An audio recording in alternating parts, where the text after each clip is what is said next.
Right, and as you begin to leave the university, you turn back in the necromancy books, and you feel like this new spell will definitely come in handy as you begin to leave. Mm-hmm. Okay, so All right. on the dawn of the next day, this is the current state of things. Okay.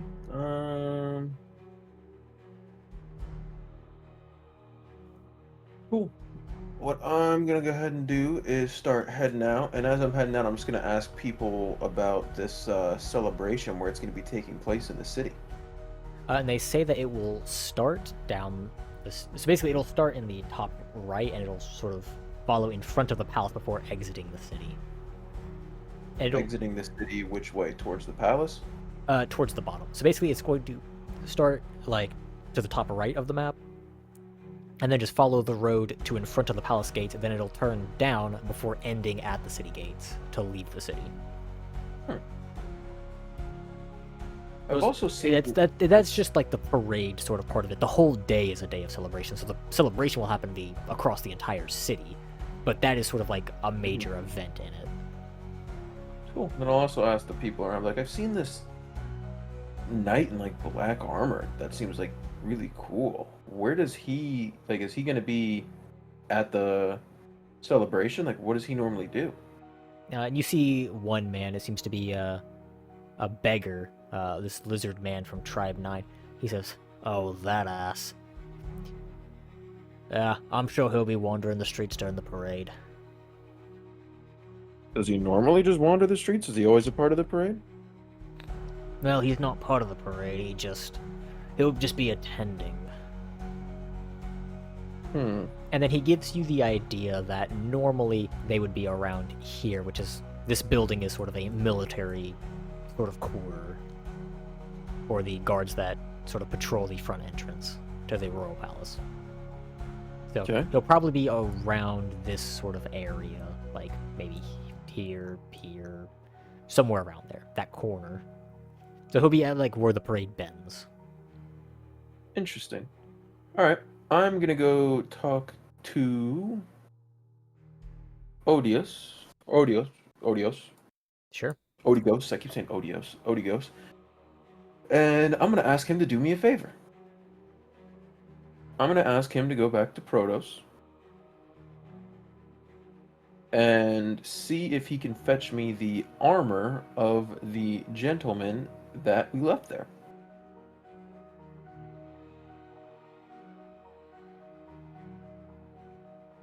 Or is it safe to say that we still just have it? Because Well, we'll say that you just still have it. cool. I see no reason as to why you would have just left it with him or discarded it there. Okay. Cool. Do we have it for the necrotic guy too, or no? Oh, not the necrotic guy, the dead guy? Yeah, we'll say that you took both armor sets. Ooh. Sweet. Then what I'm going to do is I'm going to take both those and I'm going to kind of wrap them up so you can't really see it. And just put them in the inn, and then I'm going to head out to that, deliver that letter for that lady. Okay, are you heading out with just you and Odios? Or do you reassemble the party?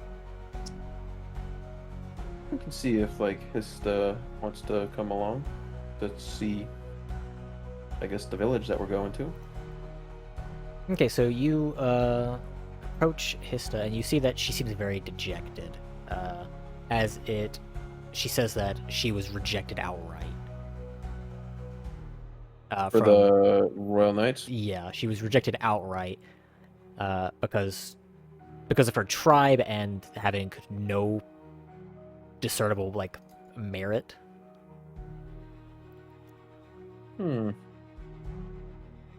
Well, did you let them know about your endorsement? Yes, but due to the fact that you were, and actually there is one more thing I need to give you.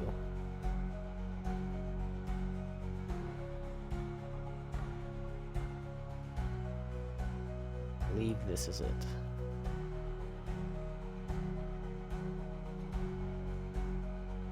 Okay, what you should have just received is a a new character sheet. So, I mean, you can update it whenever. You don't have to do it right now. But basically, it has a new stat, which is your house renown. So, your house is but fallen. So, your name means little around here. Mm-hmm. So, your endorsement doesn't carry much weight. Okay. Alright, well, that does. Just because they said no to you now doesn't mean that it can't happen, so keep your chin up on it. Right, and And then I'll let her know, like, I'm she about to head out on seems a quest right now if you want to come with. she seems a bit taken by your words and says that she'd love to get out of the city for a bit. Perfect. I have just the thing. I'm off to go make a delivery for a lady if you'd like to come with. She needs a letter delivered over to the east. All right, and Hista seems very excited to head out. Perfect. Then let's head on out. Okay, so you leave Vilra to her devices? I'll see if she wants to come along. She can. I'll ask her if she wants to entertain it, but I imagine she's pretty busy. So anyone in your party is willing to go because they're assuming that the reason you're going, that there's a reason for why you're going, that it has some kind of means to an end. So anyone in your party is willing to go on side quests with you. I'll say, Vilra, we should be good with just this group. Still stick around and see what you can figure out. I've found out a little bit about the man in the black armor, nothing about the man in the red. I'll just kind of relay the information, see what else you can figure out, and then by the time we come back, we'll reconvene. My plan is to utilize the armor that we took off of those two soldiers, and they say that the soldiers tend to chill out over here in that building during the parade, along with the Black Knight that we're going to be looking for. So I plan to infiltrate it that way if we can't figure out anything better. All right, so you're leaving her to sleuth and investigate while you're out on side quests? Okay. Yes. Are you... So, for reference, if you want to do anything with any of the bounties, you do have to take the bounty. Oh, well, I'll take all three. You can only take one at a time. You know, actually, I'll say you can take all three if you so choose. Why not? Let's say take all So three. here, If I I'll run let into it, you I run into it. Take a look at them real quick, and then I'll mark them on your map. Cool.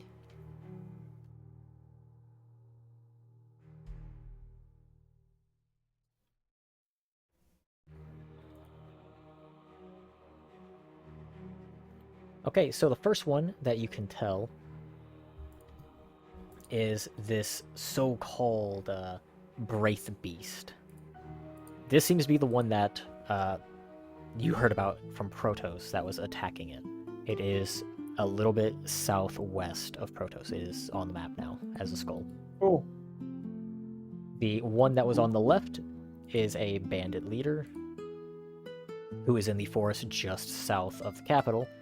And the one on the right, the big one, is way out on the western coast, which was the Manticore. All right. Noted. Cool. Well, either they're not on the way for me, so I'm heading over to the place that I got to go to. Okay, and so those are all of your active quests and side quests. Perfect. Let me just take a look here quick. Okay, so it was the second.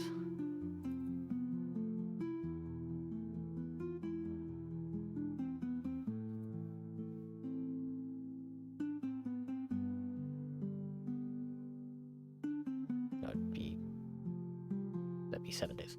Okay. Okay, so you begin to head to... You go ahead and add some names.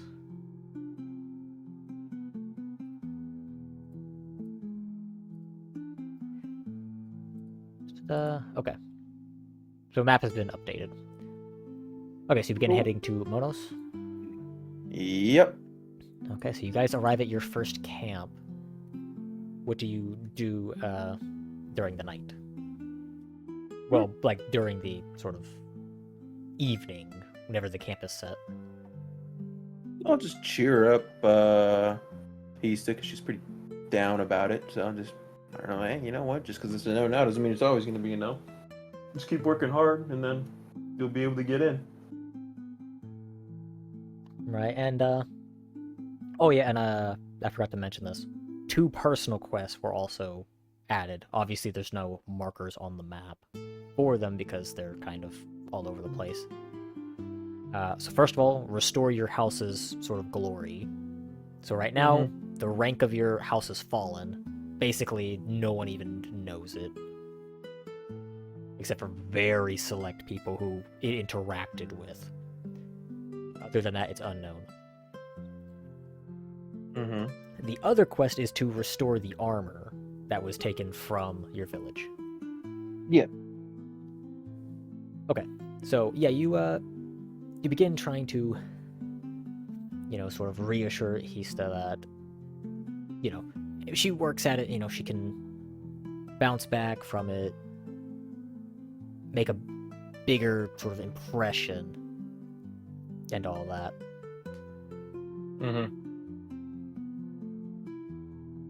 Alright.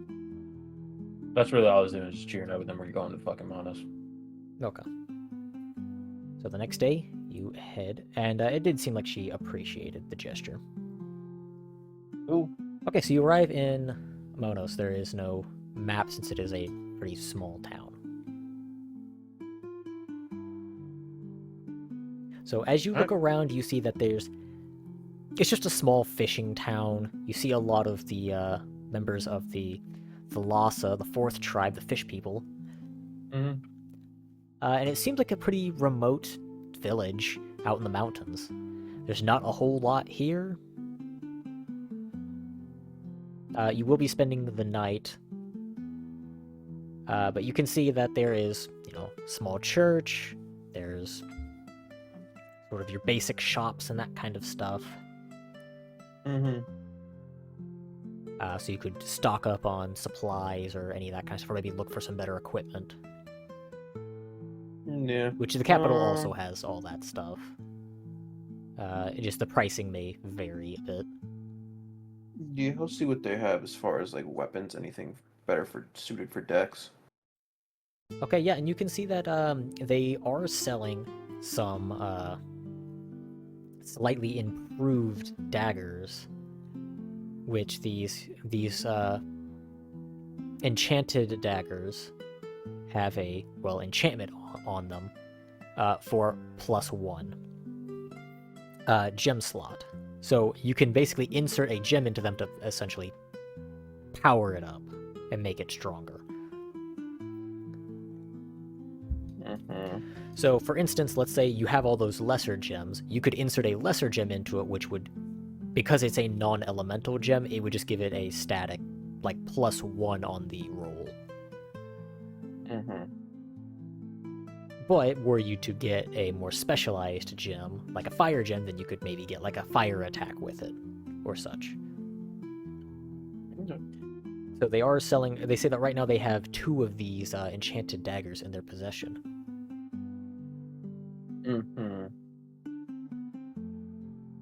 Now, how much do they cost? They're selling them for 3,000 apiece. Nah, I'm good. Alright, moving on. Not interested at that price. Okay, so you're seeing what other weapons they have? Yeah, just what they have for decks, if anything at all. They also have standard daggers, so like your staff, for instance, is a D3, a dagger's a D4. But were you to improve it, obviously, the staff would be better for magic, whereas the dagger wouldn't. They are selling standard daggers for 750. So this is a pretty remote village, so the selection is quite limited.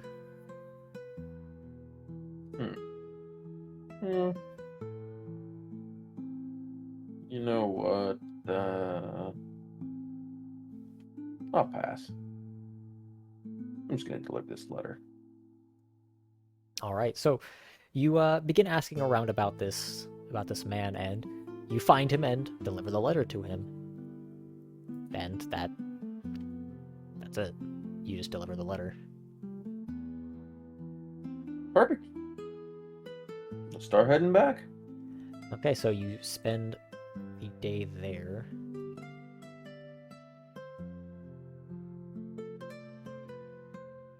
Actually, it is the 4th. I forgot to update whenever you rested there. At the campfire. Okay, so you begin heading back. Okay, you are back at a camp. You rest. 4 days remain. Cool. Going to the capital. Okay, and you arrive back at the capital that evening. Alright. I'll go check out, like, the market there, if it's open still. Okay, so you head to the market area. See what weapons they got. All right, and you see that this is a sort of like big sort of trade building where they have all sorts of different things connected, like a giant armor building, a giant weapons building. And you see that the prices at the village were Also, slightly... real quick, before you get into it, adjust the date. True. It's the 4th. There were 3 days. Was it? Mm-hmm. It's the 5th? I mean, if you want to, just go back to the previous screen, you can see. Yeah, it's the 5th. You were right. Which means There will be 3 days after this, so. Okay. And so you do end up finding the shop that Dino was telling you about. Perfect. And so as you approach, you see a blacksmith inside. It's a larger man with angel wings. As you can tell, he's of the 2nd tribe. And you can see that he is hammering away at a sword that he is finishing on. Quite the sword you're making. It's not much, just our standard stock. What can I do for you, sir? It was not too long ago, I was over in the city of Proto, where I have a pretty good relationship with the bishop down there, Bishop Dino. He said that you may be able to help me with something. Is that correct? Oh, Dino sent you, huh? What's that old fish up to? Mm-hmm. Oh, he's still, doing his best, spreading, the good word. Still doing his sermons and everything like that, just kind of leading the village over there as best he can through, his preaching. But he told me that you may be able to help me out with this armor piece. Dino he's a longtime family friend with me and my house, so it seemed that he thought that you might be able to come help me out and restore this armor back to what it should be. So, well, if Dino sent you, well, I'll give you a good deal. And whenever he sees the remnants of this armor, he says, "Oh, well, this is something." Yeah? Well, I'll tell you what, I can't do a whole lot with the material I have now, but I can get this in work and function. And I'll tell you what, on the house, because I owe Dino from back in the day. Very well, seems unfortunate. So, just leave this with me, pick it up tomorrow. Sounds good. And if there's any information you can tell me about, like its origin or anything like that you find through the armor, or what it needs to be done to restore it back into tip-top shape, just let me know. I'm more than happy to gather materials to have you fix it if you can. He said, okay, whenever I get the chance, I'll take a look at it.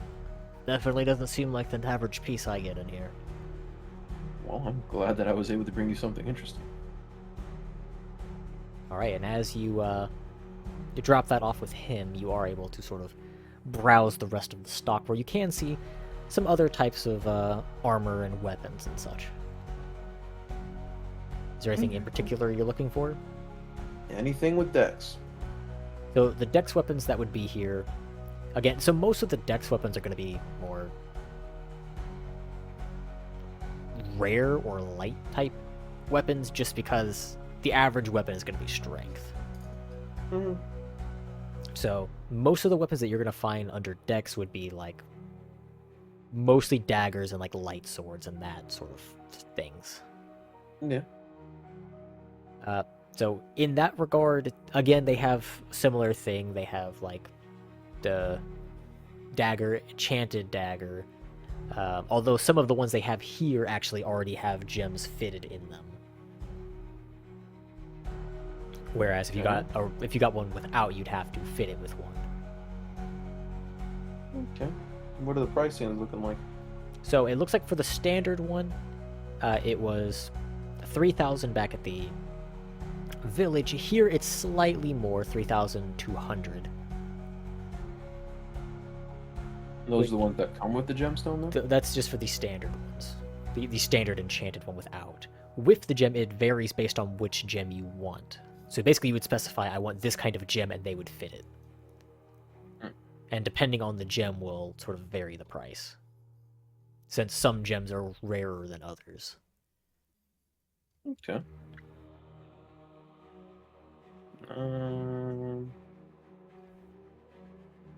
Well, I don't have anything that's in my price range, so I can't get shit. Alright, so you exit the bazaar. Yep. Okay, you still have the rest of the day. I'm gonna just ask around if anybody knows anything about the guy in red now. Yeah, so you ask around and no one really seems to have any information. Yeah, what about the guy in black? Again, you get very similar things. He's just a ruthless sort of captain that, you know, is pretty tough. That's really all you're able to really gain. Not really any useful information that you didn't know already. Okay. Then I guess I'll just familiarize myself with the layout and just kind of everything. I can go take a look at, I guess, I'll look at the quest that was over in the market. The one Or where was you're that already the at? blacksmith? Yeah, or was that the finding the blacksmith? Yeah, that was finding the blacksmith. Okay. I'll go see what this thing is right here popping next to the inn. Okay, and you see that this is a it's a theater, or you could catch a play that's going on. Yeah, I don't give a shit about that. Basically, it's just another activity that you can do to raise certain stats. Yeah, what about this right? What does this one? Okay, and as you approach, you do see a sort of shady man around the corner. More so like in this alleyway, but I didn't want to just cover up the alleyway with the question mark. And as soon as you walk by, he says, some lithos gems you got, huh? Yes, and if I do? Well, are you wanting to sell them off? I've got the best rates in town. And what might they be? Well, it depends. What kind you got? They're just lesser gemstones. They're nothing crazy. Lesser gemstones. No infusion, huh? No. And how many you got? I got... Didn't you say I got a few whenever I was back at, They gave me, what, 3 whenever I was at, Yeah, so you had 4, you gave 2 of them away, so now you had 2, and then you got 3 from the tower, so you're at 5. I got 5 of them. And he says, I'll tell you what, I'll give you 10k for the bunch. For the bunch, And based on the prices you were seeing back at the bazaar, these do seem like very good rates. Yeah. So I do like to keep one on for myself. How about 8K for the 4? Give me a persuasion roll.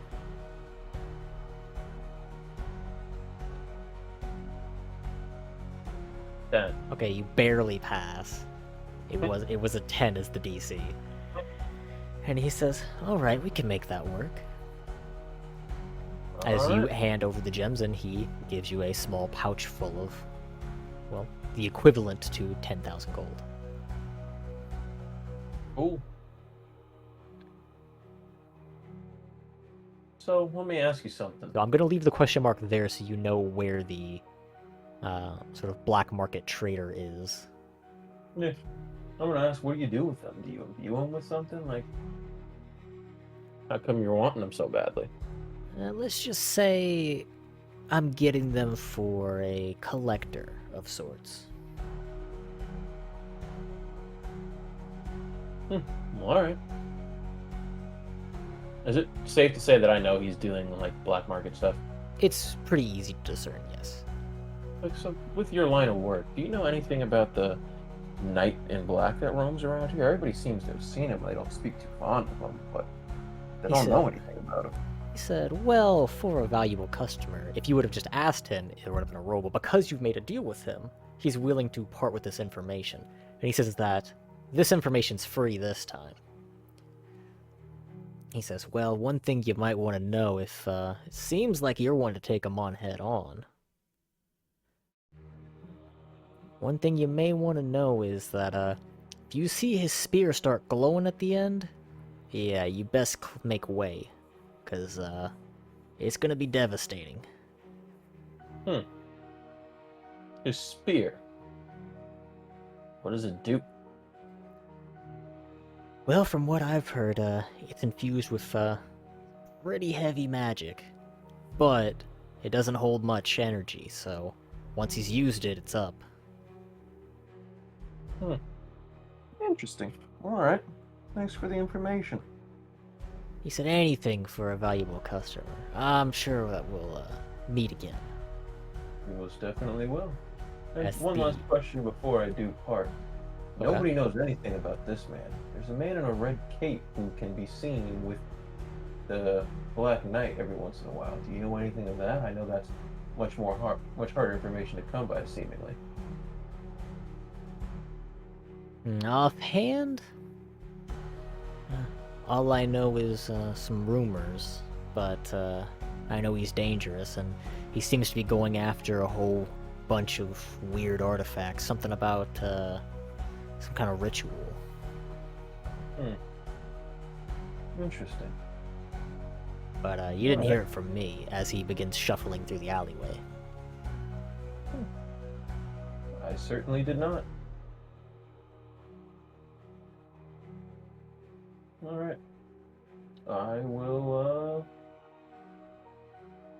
keep it pushing, I guess. Okay.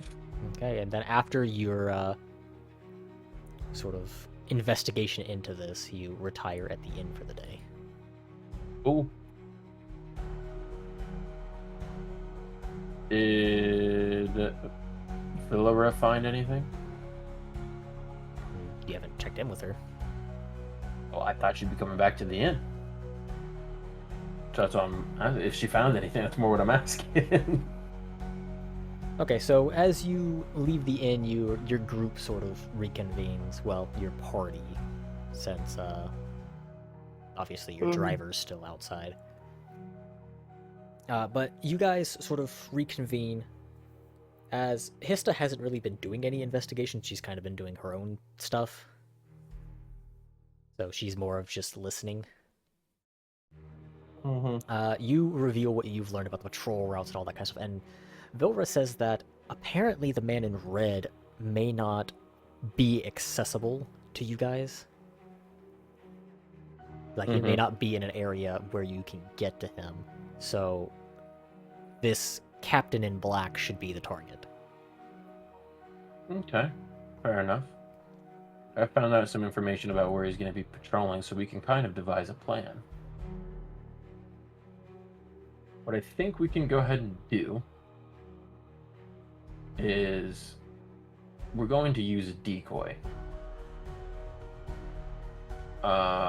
Whichever one of you, whoever thinks that's best for them to do that, I'm going to go undercover in the knight's outfits that we've taken from the knights that we found. And this captain is going to be patrolling around this corner. What I say we do is we create a little bit of a ruckus to where we're able to draw the captain over to a more secluded area, or at least further away from a little bit of the noise, and take him on then. I'll be patrolling around the same area too. I'll call him in for help. Somebody will book it into one of these alleys or just somewhere further away from all the other squadrons, and then we'll fight him there. Right, and Vilra seems to like your plan of sort of separating them and sort of splintering it and just taking on the group like that. Mm-hmm. Yeah. Okay, and with that, the group sort who of... do we think should be the decoy? Hista, do you think you'd want to do it, or do we want to do Vilra? I know that you do still have aspirations of becoming part of the Royal Guard, so I understand if not. Right, and Vilra says that she will do it. She already has a good idea of what she can do to lure some off and sort of break the group. And I was browsing some of the wares over at the market over here, and they are selling poison and things like that for a pretty penny. I'm more than willing to kind of chip in a little bit if you wanted to use that to maybe aid in your distraction and maybe throw that at him, blind him, or do something to, I don't know, weaken him up a little bit. And she says, "Oh, I've got that covered." Perfect. And through my studies at this university, I've also learned a new spell that'll allow me to afflict the whole area with my necrotic magic, which will come in handy if we're able to back him into a corner. Right, and Hista's like, "Oh, you're gonna rot everyone to death?" As she seems to like almost like gag, remembering the guy's rotting face. Oh, I'm not gonna gag it. I'm not gonna I'm rot not gonna everyone to gag, death. hey, What we're yo. gonna do is if we can get him secluded from everywhere else in like an alley or somewhere where there's just not people, because they're all probably gonna be on the street for the celebration. If we can get him far enough away, I can use that without having to worry about hurting other people. Contrary to what you may think after that, my actions with those two soldiers, I don't believe in hurting people that there's no cause to. Right, and Vilra says, "Well, this definitely seems like a useful development." I would agree. All right, But and for these next upcoming days, you should rest up, gather whatever other information that we can, and just get ready to put this plan into action. Alright, and so the group sort of breaks off for the day to sort of do their own sort of thing. Okay, but you head over to the bazaar to go collect the armor from the... Adjust the day. What is it? The day you didn't adjust it. Are you sure? Yeah, I'm pretty sure you didn't. Isn't it supposed to be? I could have I sworn thought we all just that before was transitioned day to 3. the 6th. I might not have seen you do it. Then if I believe we just transitioned to the 6th. If you get an extra day, you get an extra day. It's whatever. okay. But I believe that this is correct. But Oh. yeah, so you head to this Etheria man with his angelic wings sort of covered in sort of soot from the forge. As he sort of welcomes you back, and he says that he's got it in working order, and so it's not anything too special yet because he just doesn't have the right material to sort of get it correct. But he's got it where it'll work for you, and you can see that he's even sort of finished it up a bit, where now your sort of newly revealed family crest, this one of the necrotic phoenix, is on full display on this armor's chest piece. Perfect. As he hands it to you, and he says, "Yeah, it's still not anything near a full set, but this light piece should serve you well." And so you've now gained the your family's sort of family armor that was passed down. So you can add that to your equipment. You can equip it. It is worth 1 extra AC with no debuffs. Perfect. Where the hell would I even equip it at? It'll be your chest piece. There's nothing on here for chest piece. So it should be like where you have like simple robe. That is your chest piece. Or like simple tunic. Yeah, the tunic. Cool. Yeah, that's your chest piece. That is basically just your shirt.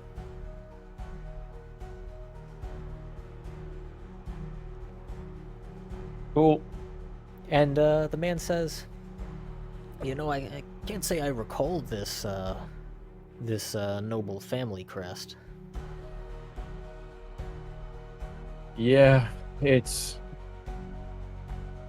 a rather new iteration, or let's just say a very old one that's come back to light. This used to be our old one, and then I'll show him, I guess, old piece of clothing that had it on there. And he's It's like, from House Ignetria. he says, "I think I recall hearing about this a long time ago. Well, regardless, I figured I'd throw these in as a little extra. We'll put it on the bishop's tab," as he sort of gests to himself, as it seems as though the bishop gets things for free from this man. And you see that he does hand you a few of these sort of smaller pieces. So basically, like the ones that you could put like right above like the breast for like your like normal type clothes, like your tunic, you could sort of pin it. Or like one of like the sleeve pieces for someone under you to put on, to sort of signify their affiliation to your family and to your sort of zone. So basically, anyone who has loyalty to like you, your family, or the county that you control. Even though your county doesn't really have much going on, you do have that now. Perfect. Cool. I will thank him very kindly. All right, and I'll throw him a little tip of, let's say, 50 gold. Okay, so you throw him a little bit of money. And he says, and as he sort of, you see him sort of raise a bottle, he says, "To your family," as he hands you a bottle as well. Perfect.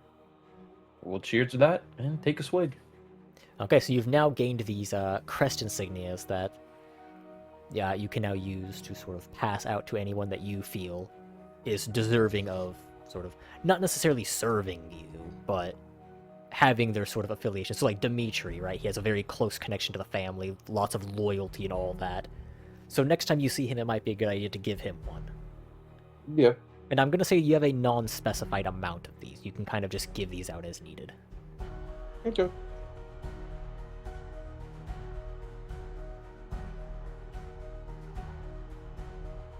Okay, the rest of the day is yours. I'll just go see maybe if there's anything else I can learn about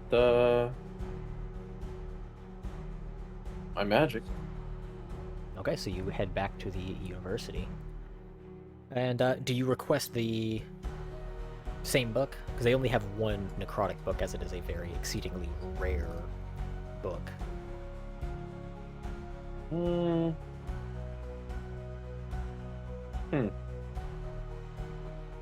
Maybe I'll look up and see if there's anything I can find on my house, because it's basically history stuff. See if there's anything that's about my noble line that I can find out that I might not have known.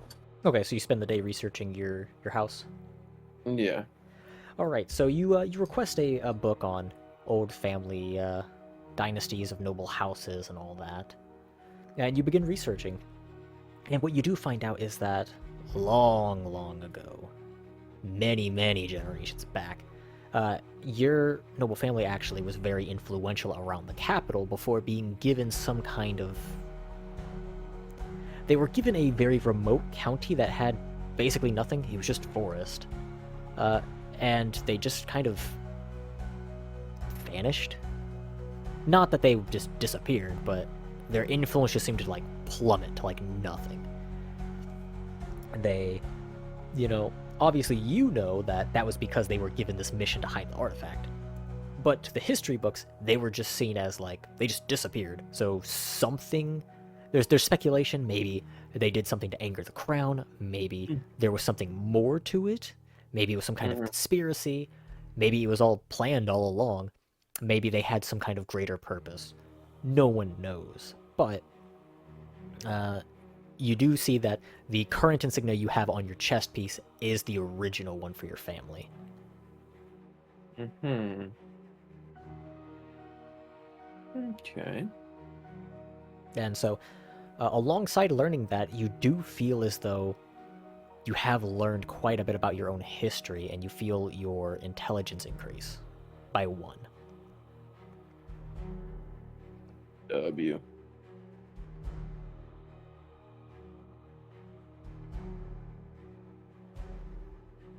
All right, and with that, we transition to the next day. Okay, and everyone is currently leaving the inn. And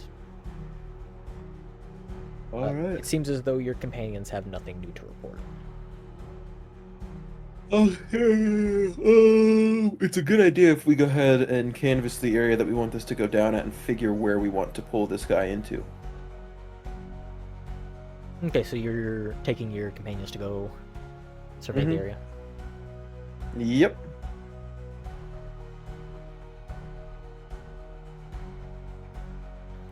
Okay, so you guys begin looking around the area, and it seems like there's some pretty like tight alleyways that maybe if you guys could force him down, you could sort of bottleneck him. You want something with a little bit more space. Because I got to keep an eye out for that staff. So, I mean, really all you can see is that there's some alleyways, and then it obviously leads out to like the main road. So perhaps let the, like Hista says, perhaps we let the parade pass and then force him out to the street. I'm sure everyone else would just think it's part of the festival, and it could be our time to sort of ambush him. Potentially. The main thing is we just don't want many people seeing, because we are going to be interrogating this man whenever we can. The goal is to almost incapacitate him and then take him out of here. Right, and then you see Vilra mention that during her investigation while you guys were out, and you did kind of get a sense for it when you talked to the pedo man, the lizard man, that this captain in black, he seems to be very unpopular. And that if something were to happen to him, it's unlikely that many would do anything or report it. So as long as no other guards are roped into it, things could, as long as things are handled quickly before guards appear, this could be handled in most locations in the city. It's a fair point. Well, then, the main thing is we need to get rid of that staff, or get that staff out of his possession, because he can only fire it about 1 time, but word on the street is that it does massive amounts of damage, and I would rather not be in a confined area having to dodge that. So if we can find a way to get that staff either out of his possession or make him shoot it early, or in an area where we might be able to dodge or get out of the way, because I hear once it starts glowing is whenever you need to move. And Dora brings up, yes, these are good points. Definitely need to make sure that however it's used, it is in a way that it won't affect any of us. Yeah, which makes me wonder if it would be better to either do it in more of an open area in the city, further away from the parade, or if we do wait for him to go out of the city with the parade.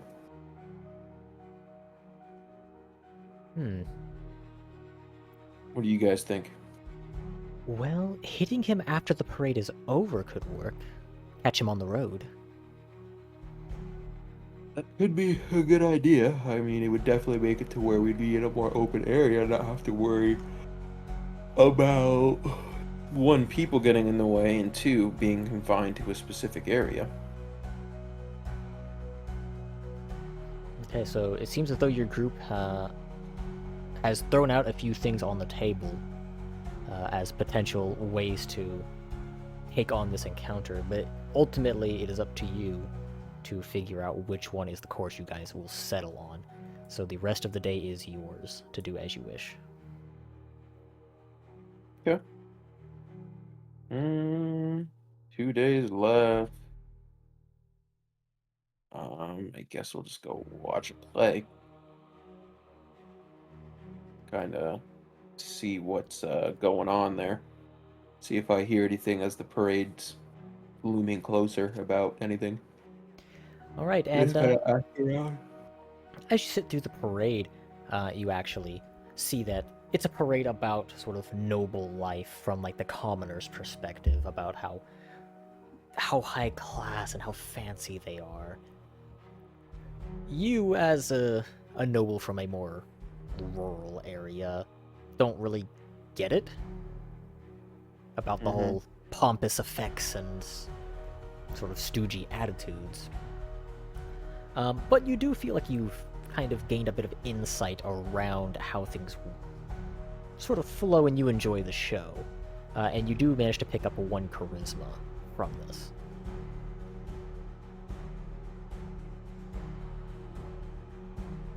Okay. And I'm assuming that's the whole day. Yes, that is the day. I'm going to bring up another point.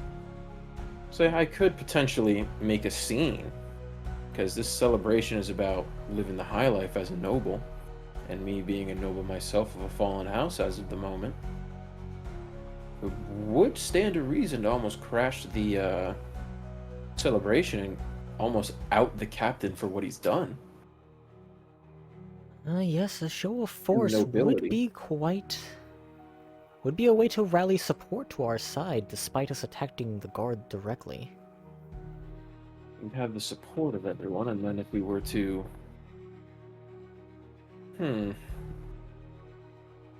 If we were to rally everybody around us and call for the captain, we might be able to cause I don't know, a riot, but that's a big ask, because we're putting our fate in the hands of the people. Well, should we win that fight, I'm sure we could escape in the chaos.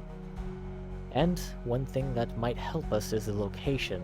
So essentially, I'm sure that you could kind of tell based on what kind of buildings are on each side. The left is really like the more poorish area, whereas the right is the more high class.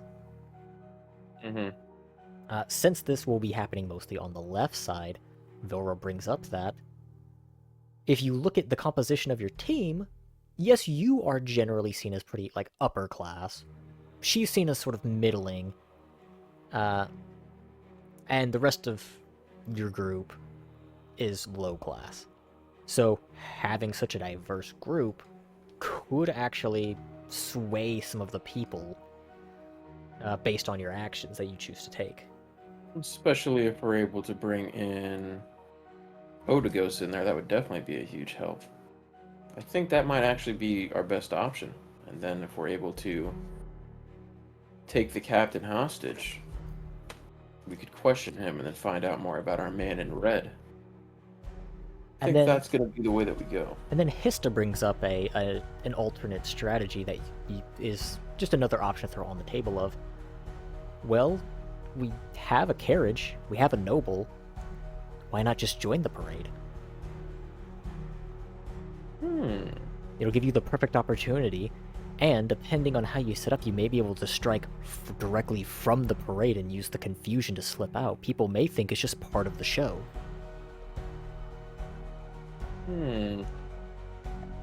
Suppose we could. That's not a horrible idea. I think we'll actually do that.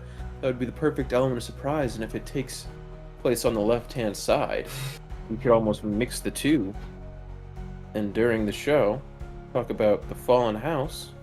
That would help bring the reputation back to my family's name. and it would also almost rally the people around us. I can see it now. You make the performance roll and roll a 1. I'll roll good. Fuck it. That's the roll. That's what we're going with. Okay, so this is the final day before the day of the parade. Yeah. Does Dimitri show up at all? Dimitri has not shown. Fucking hell. Okay. So this is your final day to sort of do what you will around the city, whether that be work on your stats, do some kind of learning at the library, maybe you do stuff with your companions. This is sort of your while I have last all of them chance. there, what I'm going to do is give them all a symbol and say,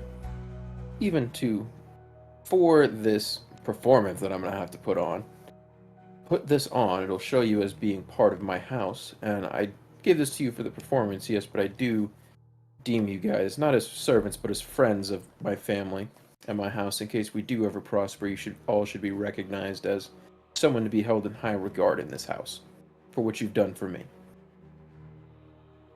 All right, and you hand over these crests for them to basically attach to their shoulder piece on their clothing. Whether you keep it after the show or you don't is entirely up to you, but just know it is in your possession. As Vilra acknowledges it and then heads back off to where she normally sort of sleuths for information. And Hista does request a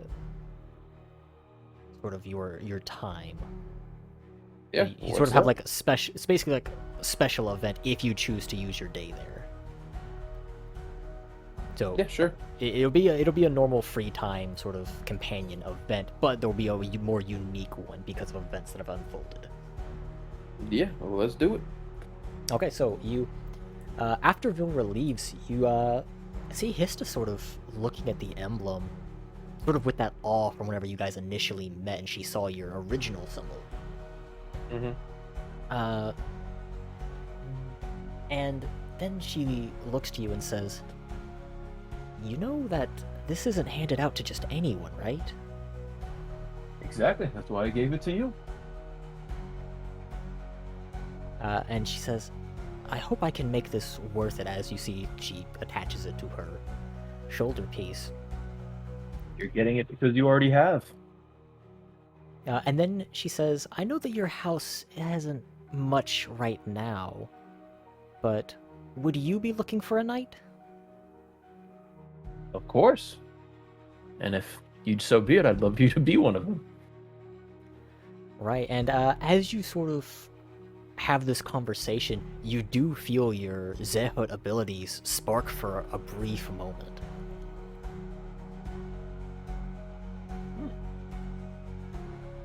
You're not sure why, but you can feel that power rush through you in a quick flash, where you do see your close change, and all of the symbols sort of appear for a brief moment.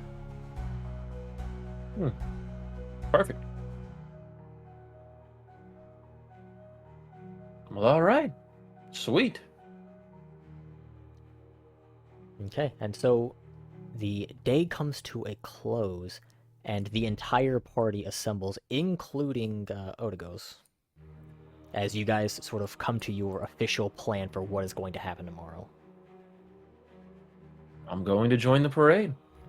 And whenever we get towards the left side of the parade is whenever I'll put on the performance and go over what happened to my house and let everyone know that our Captain in Black is the one responsible for this, and do our best to rally the people.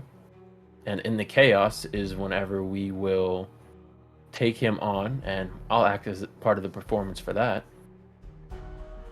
And we'll kind of play it off as like, oh, the fallen noble house takes its revenge and is a place for all people. And obviously all of us being of different backgrounds and different classes, I think that that's something that could definitely be used to unite the people here and not only give them hope, but also help get us one step closer to finding this man in red. All right, and you see Vilra produces some documentation that she hands to Otigos and says that that is the registration forms to get his cart initiated for the parade. And he says that he'll have everything sorted, and he'll be ready. Perfect. And then I guess while we're tuning in for that, I'm gonna try to go back to the whatchamacallit place that I go to. I don't know what the compendium, I guess. Okay, yeah. I don't know what specific term is for it. Yeah, for right now, you don't know what it's called. For you, it's just the temple. Cool. You're talking about the place where you see like the statue and all the weird books, right? Yeah. You were gonna go there when you went to sleep anyway. Okay, perfect. Yeah. So yeah, we'll say that you call the day, and as you sleep, you awake in this temple, still unsure of where this place is, but you do awake in the center area. The fountain is still going. The plants and everything is still blossoming. And you do see that the northern door is already open, and you can see the cloaked figure sitting at one of the tables, at one of the chairs, now reading one of the books in the room. I'll approach. Right, and as you walk up, and I assume you sit down across from them at the table, what do you say? It's not often whenever I come here I actually get to see you making yourself present.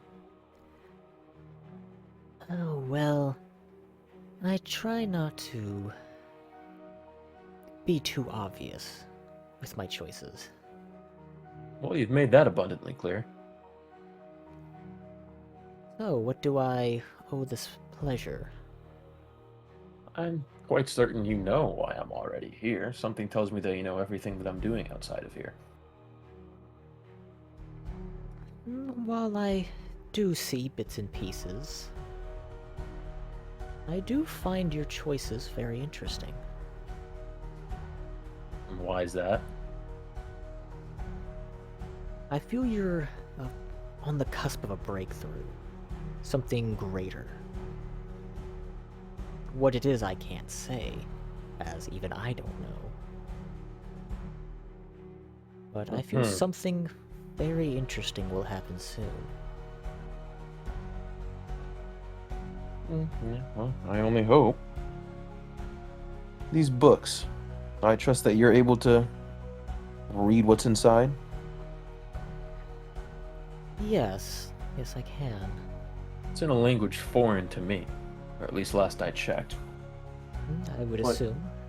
upon doing research at the university, I've come to find out more about my powers, and it seems you might know a little bit of it as well.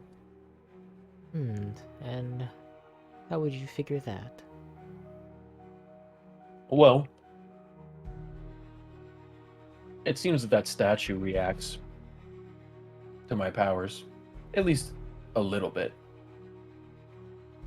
And until I really started using these powers pretty heavily, you said about 2 days ago is whenever I was noticed. Or I'm just referring to the time that they said that. Right, well, 2 days from before you appeared there. Yeah. And that was whenever I really started using my powers. So I think that's a direct connection. Something tells me that you know more about these necrotic powers than I do. And I'm in desperate need of help, because there's nobody around that's able to help me out with them at all. And something tells me that those books are going to be a great help. That language, would you be able to teach it to me? I might be able to, but I fear it would take far longer than you would want. Well, it doesn't seem that time passes whenever I'm here, so it seems like we got all the time in the world. It flows just differently. How so? So the first time that you were here during that battle, time seemed to freeze, but the second time whenever you appeared during your sleep, time did flow because you went to sleep and appeared there, and then you were only there for a bit, woke up, and it was daytime. So time isn't exactly consistent in whatever this place is. So your initial time, no time flowed. The other 2 times you've been here, time has moved. Okay. And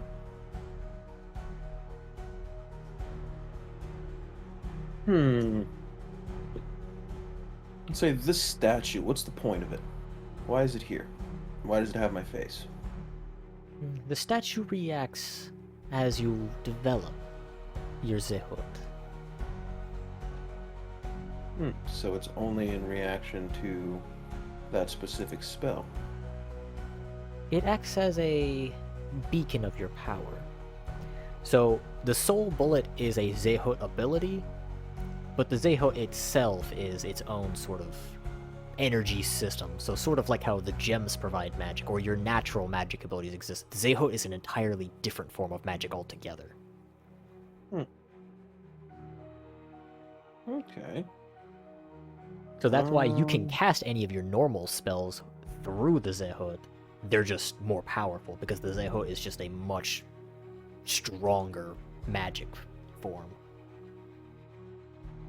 Okay. Then, let me try to cast a Zehut spell on the statue and see if it does anything. Okay, so you cast a Soul Bullet? Yeah, I'll cast a Soul Bullet on it. Okay, and you can feel that the Soul Bullet is way stronger than it was before, as now that your companion count has almost doubled from the last time you used it. The energy is much more potent, and you do see that the symbols sort of burn on it a bit brighter than last time. But other than that, nothing really happens. Let me try using the Zehut with the Thana spell. Again, similar thing, it's just a brighter glow than the last time you were here, but nothing really discernible happens when you do this. Okay. But like always in this place, you feel your magic immediately replenish itself upon casting here. So how do I end up coming here all the time? Well, I don't know if I would say it's that you have came here, more of your mind. So it's more whenever I enter a relaxed state or a state of unconsciousness? Perhaps that would be one way of looking at it. And the other way? Perhaps this is the true location of your soul. Perhaps it's neither. Who's to say? I was hoping you would so I could get some information, but that's fine. Well, I don't suppose there's anything else that you have that you could tell me to guide me on my journey that's about to happen tomorrow. All I can say is, I hope you enjoy the parade. As you begin to black out and wake up the next morning. Alright.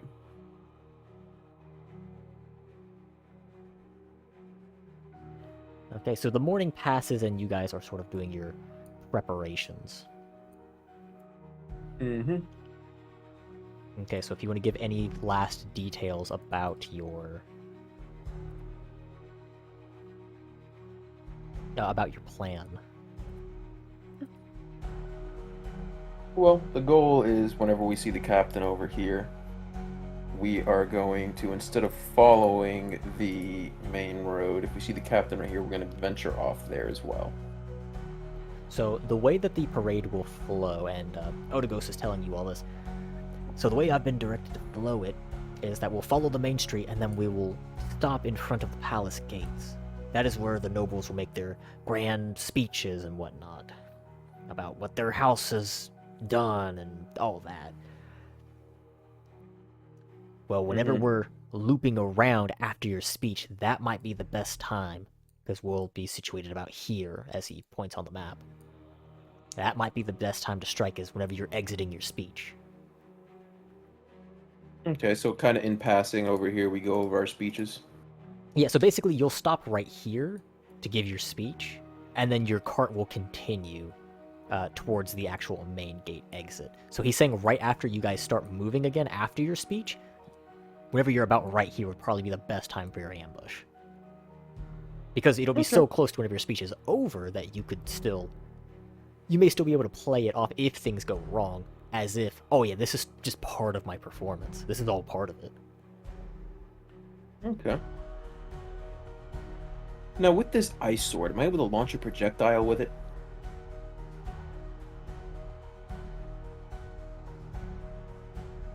I'm gonna say with a lesser gem, no. On a sword, it'll only give it ice damage for the actual attacks. So, like, if you had, like, an ice gem for your staff, then that would give you, like, the low damage, like, ice spell. But for a blade, it'll just affect the actual damage, at least at the lesser level. Okay, so this is sort of your composition time. Obviously, Otigos, not a combatant, he'll be driving the cart. You obviously have to be on the cart, but you can decide for your other two party members where you want them. So, I'm going to be at the front of the cart. Or I guess Otigos will, obviously. Yeah, okay, so what be I'm at the saying front. is, like, he's driving the cart, you're on the cart. Do you want both your party members on the cart with you? Yes, I do. Okay.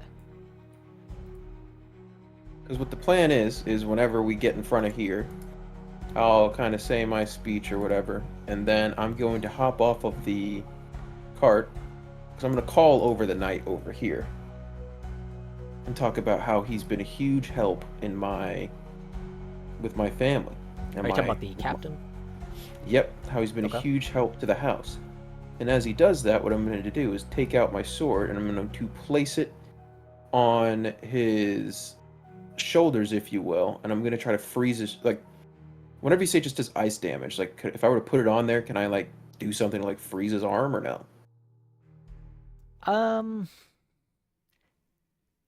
With a high enough roll, maybe.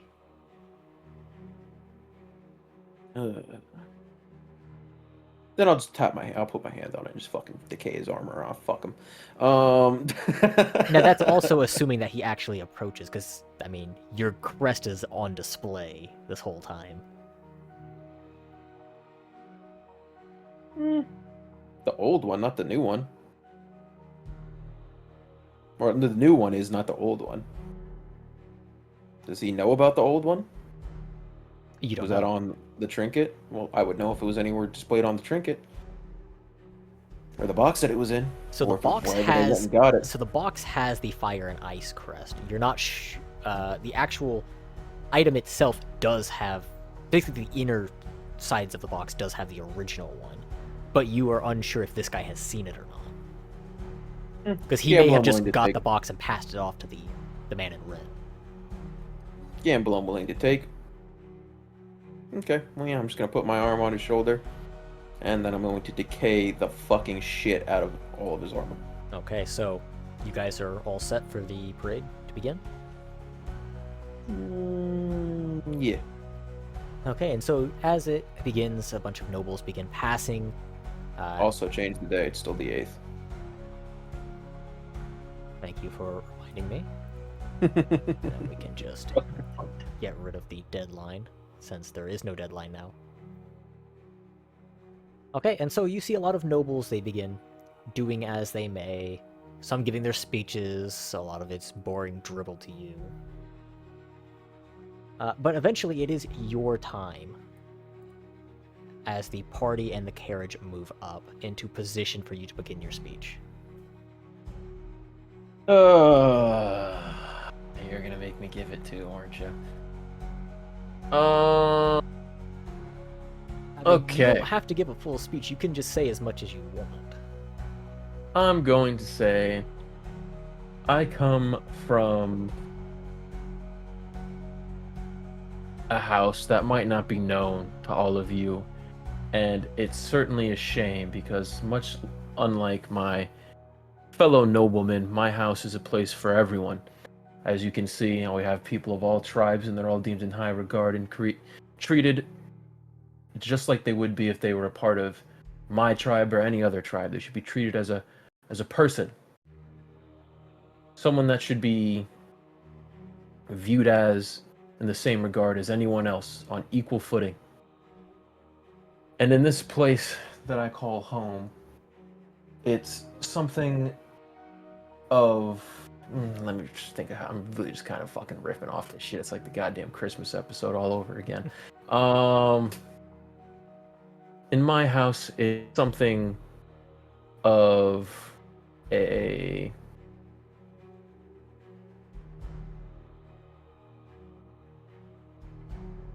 it's something of a standard that we hold ourselves to not place ourselves above anyone else, and to lend help to those who need it, not because of some sort of personal gain, but because you would hope that somebody would do that for you, regardless of who you are or where you come from.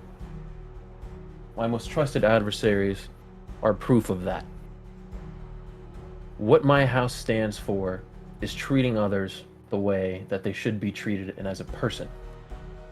People that tend to disobey that, well, that's too bad. I suppose we can't appeal to everyone. But I know that I can appeal to the common man, and the people that don't get to live the noble high life, that I myself don't even get to sip from the same tea that they do because I'm deemed lesser for my stance on how to treat people. But that doesn't bother me. Another man who goes based off these same morals, although contrary to popular belief, he's indiscriminate in his work. And he does whatever he's supposed to do no matter who it is. And that would be our most beloved captain right over here. And this is whenever I'm getting off the carriage. Okay. Assuming I have everybody's attention still. Yes, you do still have everyone's attention. Like, our most beloved captain has a bit of a rumor of being a bit of a brute, and truth be told, many people don't like him because he's a bit of a hard ass, if you will.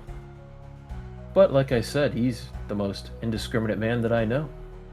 He would be so kind and so fair and just as he would go and butcher a whole entire village for something that he doesn't know a damn thing about.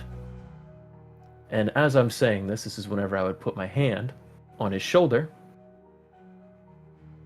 And someone of this stature, as indiscriminate and just as he, to have the ability to murder indiscriminately, should only be responded to in kind. And now I'm going to cast my... Let's see. If I were to cast... Before you actually cast anything, make a performance roll.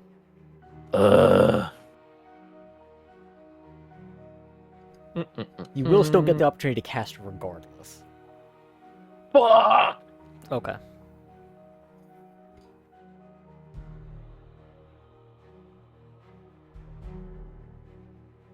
Are you still trying to figure out what you're casting? Oh, well, I was waiting for you to say something about my performance roll. Oh, no, I'm not going to say anything. Oh, so... I'll tell you about it after. Martha, if I were to cast that one and have it do an AoE, am I going to be hurting a bunch of other people if I do it, or would it just be an area with him? Like, would it catch other people in it? So you can set what area, as long as you can see the point that you want to mark as like your center point of the spell, it'll basically do like a radius effect. So you can cast it with the radius, because you did lure him in close to you. The only way to not hit yourself, you will have to hit a few people with it. So if you're doing that, you'll hit a few of like his personal guard, but you'll also hit some civilians that are close by. Okay, well, I'm not going to hit any civilians, so I'll just cast Thana, and then I'm going to use the Zehut buff to it. Okay. So that'll make that it makes... 1 extra MP, but it'll make it go from a D6 to a D8. Yes. Okay, go for it. So, let me... Is it pretty much assuming it's impossible for me to miss since I'm fucking touching him? I'll say you can... I'll say due to situation, you can roll at advantage. Okay.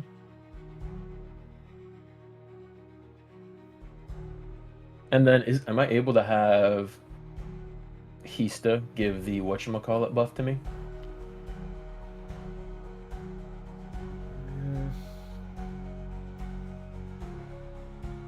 Cast the mag? Sure. Yeah, I'll say yes. Perfect. And just so you know, the way the cart is set up is that you are the noble Odagos is the sort of noble sort of driver, I guess you could say, like the chauffeur, or Mm-hmm. whatever the medieval term for that would be. Vilra is filling the position because this is how all of the noble carts are set up, is that she's filling your quote-unquote noble advisor. Not that she actually is, but that's the sort of role she's filling for the parade's sake. And then Hista is filling in the position of the sort of noble guard commander. The knight. So W. yes, because she is the knight. Perfect. So then, yeah, she casts that on me, so it goes to a +8, and then I get a +3 to the ability. Correct? Or is it just a +2? So I have the one for my race. I have the one from her. Do I get one whenever I imbue it with the Zehut? So the Zehut boost from it going from a 6 to an 8, that's on the attack. The Zehut does not give you a boost directly on the attack roll. The attack or the damage? Zehut boosts damage. Got it. Okay. And it's not even boosting, it's making the dice bigger. Holy fuck. It's an 11. Is that with the... Or I guess no, that's not with yeah, it. So roll your mag boost. My mag boost, that would be a plus. So right now I'm rolling for... So you're rolling your attack to see if you hit, right? Yeah. So mag gives you a d4 on top of your d20. That's right. So let me roll. So you get to add a d4 to your roll. Then you get 1 extra damage if you hit. 3. 3. Okay, so that So makes it a goes- 14. Yes. Okay, so given the situation, you do not break his armor class. Oh my god. But due to the situation, you do rot some of his armor. So in the coming battle, his armor is going to be lessened. His armor class will be lowered because you have sort of decayed his armor a bit. Okay. Okay, and so after this attack has happened, he begins to flee, choosing not to fight. Okay, well, we'll just follow him. Okay, are you... Okay, so he is currently running up into the alley. Do you have Odagos try to swerve the cart through, or do you chase on foot? Well, was he not able to catch him and like run into him? No, because you guys are sort of like at like the corner. No, we'll go on foot. Okay, so you guys abandon the cart, and Odagos says that he'll be waiting at sort of the other side. Cool. For whenever you guys go out. So you guys begin chasing through the alleyway, as you see that some of his guards sort of get in your way, but you guys just kind of shove past them, and so they're now in pursuit. Mm-hmm.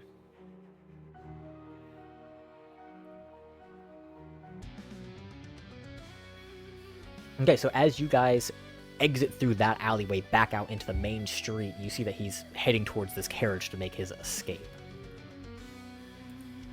Roll for initiative. Well, since he's running away, do I not get an opportunity attack? His back's turned towards me. So the opportunity attack is not attack? the opportunity attack is not running away, it's leaving your melee range. Did he not leave my melee range whenever I fucking grabbed him and tore his armor off or rotted his armor away? You basically broke off part of his armor. So like the part you were holding onto broke off, and so he stumbled away. Yeah, out of melee range, no? It's essentially, the way I'm ruling it is that it was counted as like he was pushed away from you. So you doing that and like breaking his armor already knocked him back. Okay. Alright. So go ahead and roll for your initiative. I'm gonna assume that you're going from you, Hista, Vilra, like normal. Yeah. Okay, so you're a 13, 11, okay.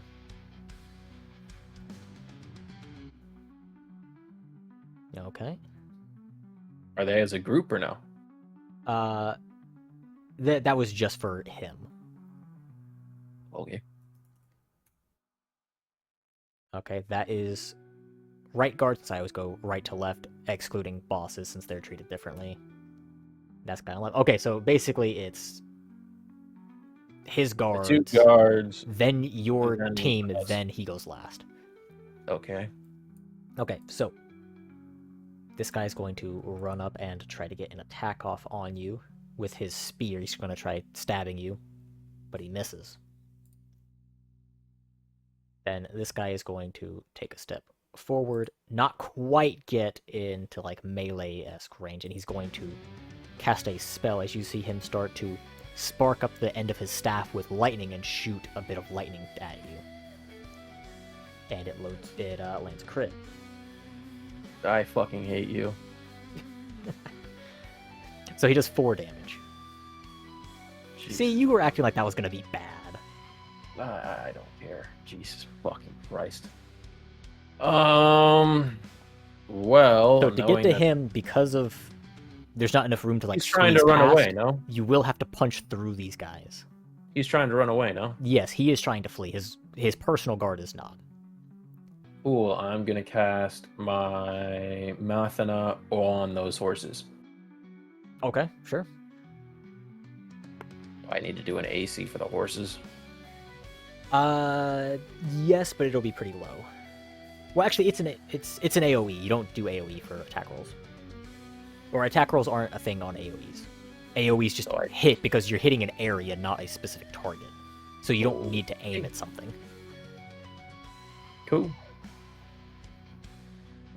So you just need to do damage. 3. Okay, the horses have suffered 3 damage each. What about the wagon? Doing it all over that whole thing, that whole wagon. Trying to break it to where you can't get away. You've damaged it, but it is still working.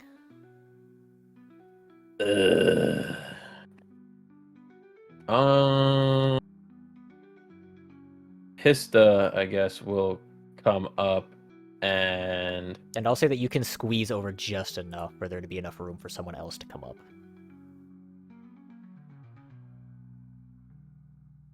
Hista will go and slice at the magic one. Do the slicer. Let me get to whatchamacallit.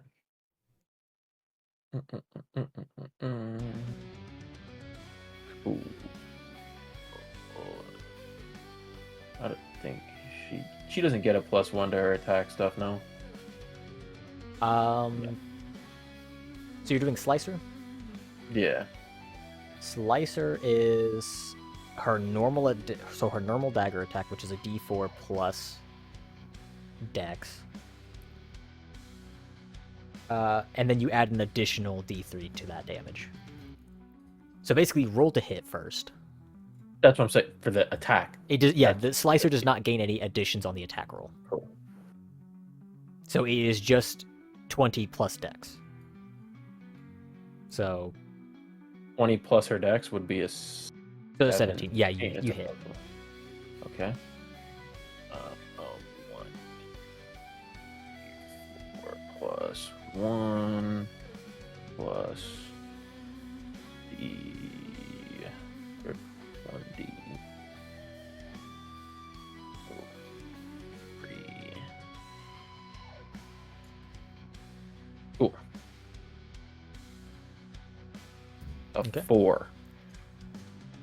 So, yeah, it does 4 damage to the guy. Cool. I don't have the stuff for her and her spells, so I don't even think I have a sheet with all her shit. I have her on here, but I don't have her spell stuff. It's not on the spell list to cast, so. Yeah, you should have that one. God damn it. Now it's okay. There's fucking 90 sheets I have. Fucking Christ. Okay. Yeah, you were good to delete like the old ones. Like once I gave you a new spell sheet, you were good to just update it to match it up and then delete the old one. Let me add this then.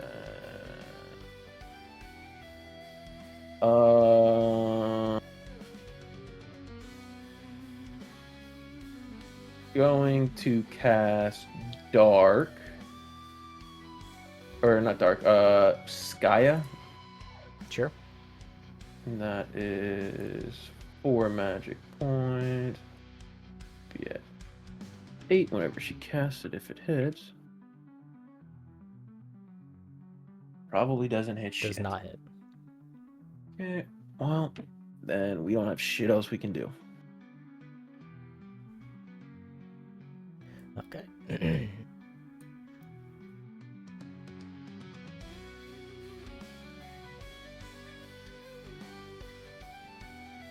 Okay, and so he will then make his way to the carriage and prepare to flee. So next turn he will be gone. Okay. Okay, and it is back to the guards.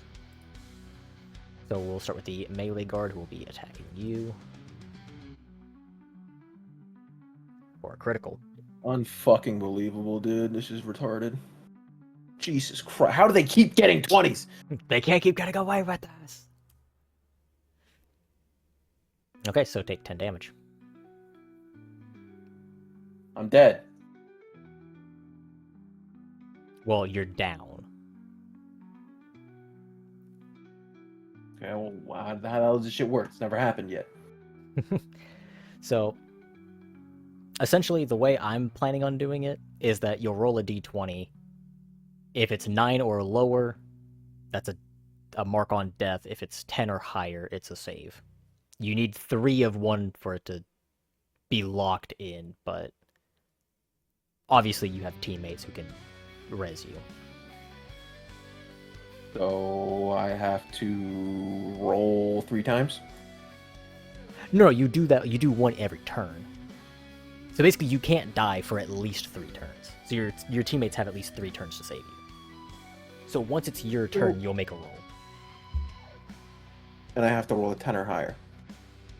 Yes, you need to roll a 10 or higher. Otherwise, you get a death mark. 3 times?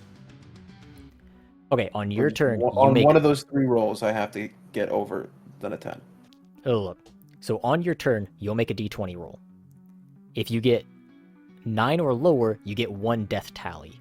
If you get 10 or higher, you get 1 save tally. Then next turn, you'll make another roll. If you hit 3 death tallies, you die. If you hit 3 save tallies, you survive regardless. Okay, so every turn I have to roll for it. Yeah, so every turn you make a roll. Cool, so he's getting away. Sick. Fucking hell. Alright, whatever. So I gotta roll a d20 here. Coming up. Okay, and this guard will miss their spell against Hista. How fucking convenient. Okay, so go ahead and make your roll. You make a save. Now keep in mind, your allies, so the way that they can heal you, so they can either burn their action to just help you up, you'll be restored to 1 HP. So you'll be up, and it'll reset all of your tallies. So all your tallies, so even if you had 2 death and 0 save, you'll be reset back to 0/0. Okay? They can throw a potion on you, or like use a potion on you. If they throw the potion, they can do it at a range. If they just use it on you, then that'll just be a bonus action. Or they can cast some kind of healing spell on you. They don't have any of that. Vilra has a healing spell. Yeah, but it's for herself. She can pass it to a teammate. It's life drain. Dark damage and heal that much. She hasn't done any. I guess, what? They can heal that much to any ally. It's not heal to self. Okay. Basically, they're just draining that energy and they can pass it along. Oh, well, I can't do that, so I will go to Hista.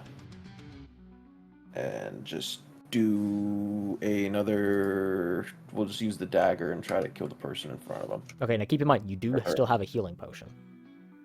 No, I don't. You never used it. I did.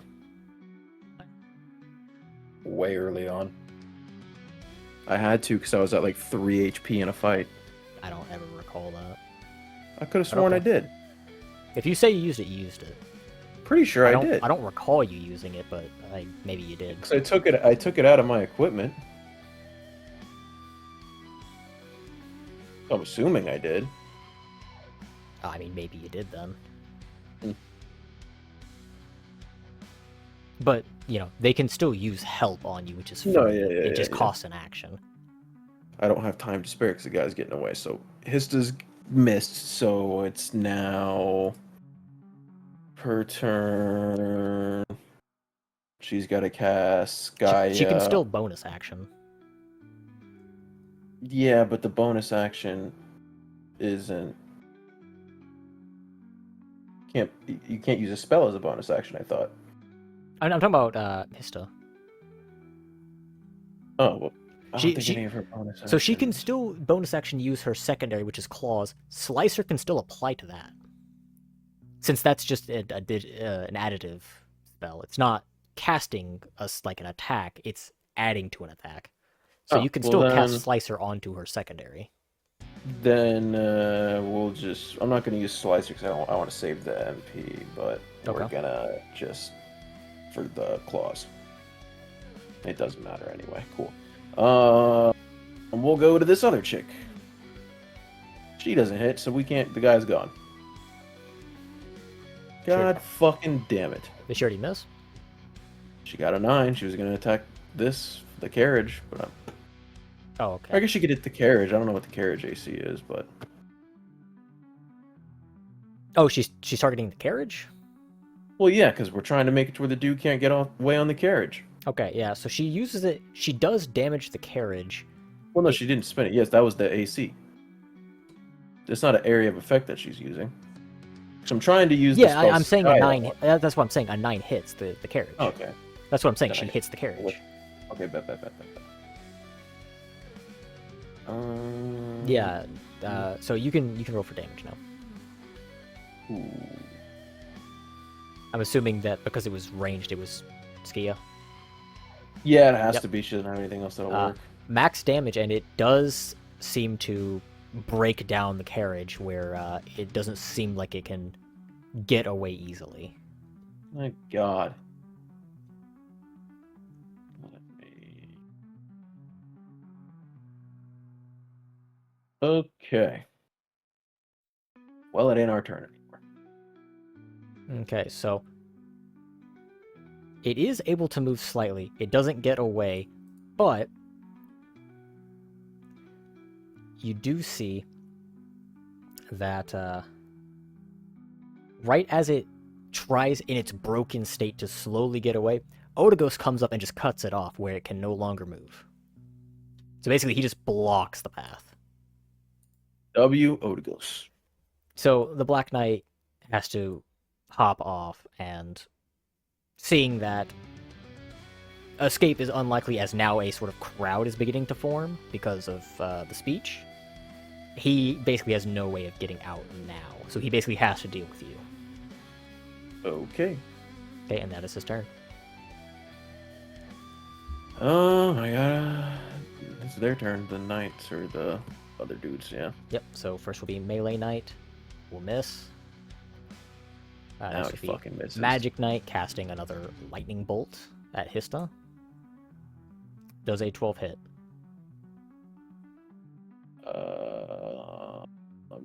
Yes, her AC is 12. Okay, so it will do 4 damage. Cool. Well, I gotta try not to fucking die again. Okay, another save. Hista's gonna roll to use her dagger on the dude in front of her, the spellcaster. Okay. And she won't. She'll do it for the bonus action. Fucking finally. Holy shit. Bonus action was the claws, obviously, is what I was referring to. Okay, yeah. So, yeah, it's a D2 plus Dex. Got a 6. Okay, and so combined with the damage you did earlier, this does kill the guy. Thank fucking God. Alright, and then Hista's gonna move out so that way she can move up.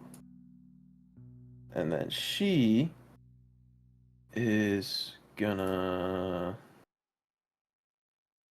Hold on, do I have a thing with like all her supplies?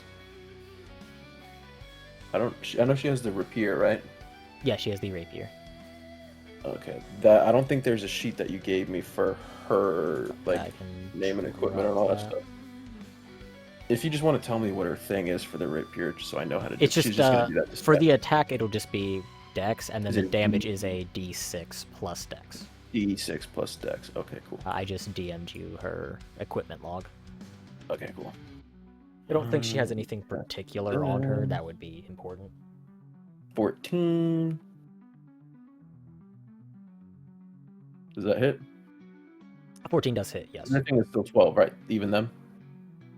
There's yes. just 12? Yes, there's just 12. Okay, cool. So she uses the rapier to just kind of stab the guy and kill him. Does 4 damage. Okay. And it is a clean blow. It does do some good damage. He's still up though. Ooh. Alright. Now it's the Black Knight. Okay. And he is going to use his spear to cast a fire spell.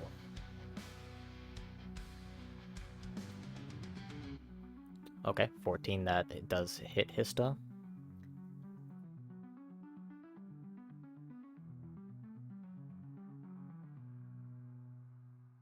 Okay, Hista takes 3 damage.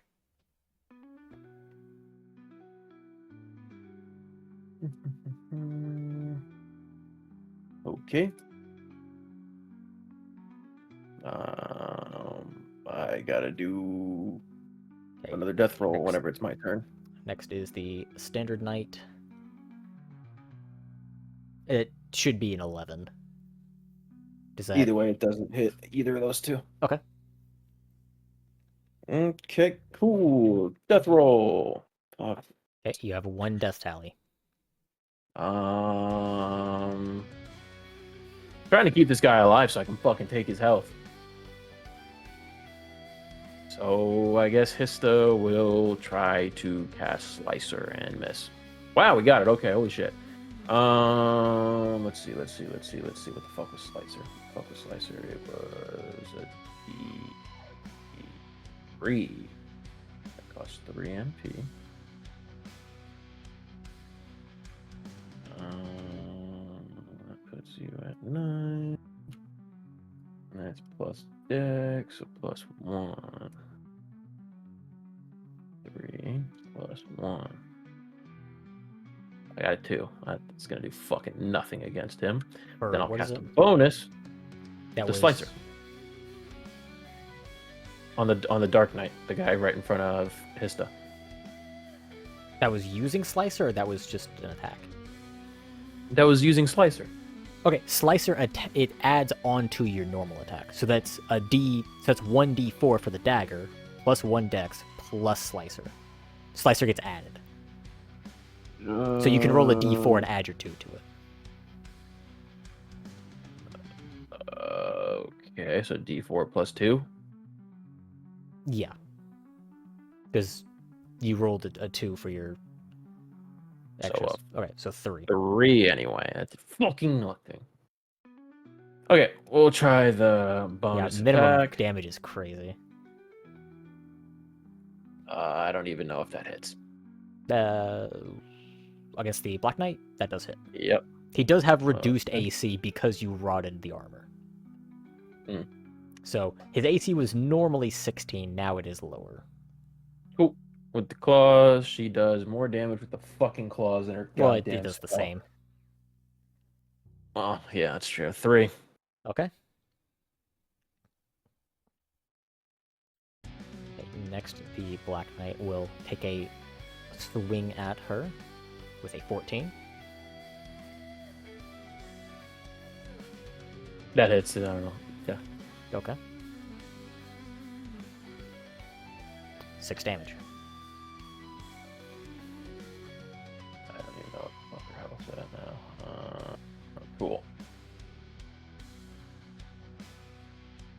Alright. Okay, and before he ends his turn, he's going to use his legendary action. Okay. And he will be targeting you. Of course he will. Of course he gets it. Go ahead, hit me for max. So, as he goes in for this hit, it basically, you see both the gems, the yellow one and the red one, begin to light up as a giant spark erupts from the end, and the blast goes towards you. But in that moment, you then see your Zehut flash. And you then see that same energy form around Hista, who intercepts it as your knight. And in that moment, everything sort of blacks out and you wake up back in the temple. Go. And you do see, you are sitting at the table like you were before with the hooded figure. Okay. And the hooded figure says, yeah, not quite going your way, huh? Yeah, obviously fucking not. And they notion behind you as you then see that the giant sort of statue of you is slightly more refined. Still not very much, but slightly. As you do see a smaller statue next to it of a very undetailed Hista.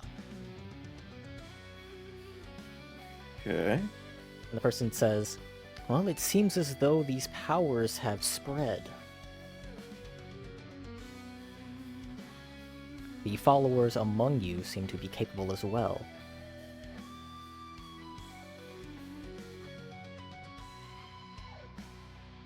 Do you say Is there anything? more to that? Oh, I didn't know if I thought No, it felt like there should be more to that sentence. No. Yeah, I guess so. I don't know why, Fine, but you should know by now. This person's very vague and strange.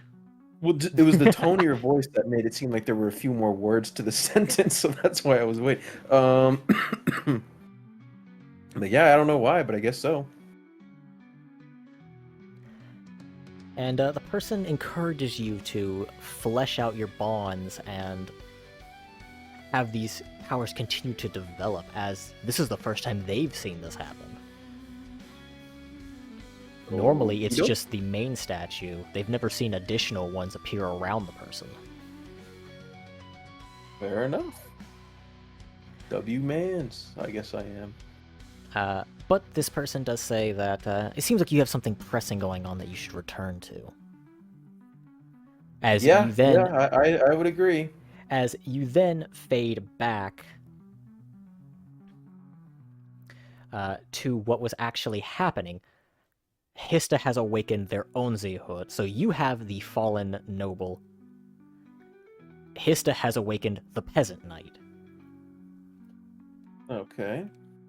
So this gives a resist slash. So any slashing damage, Hista will only take half. Okay. And that will be rounded down. Everything gets rounded down. So she has the opportunity to take like 0.5 of a damage.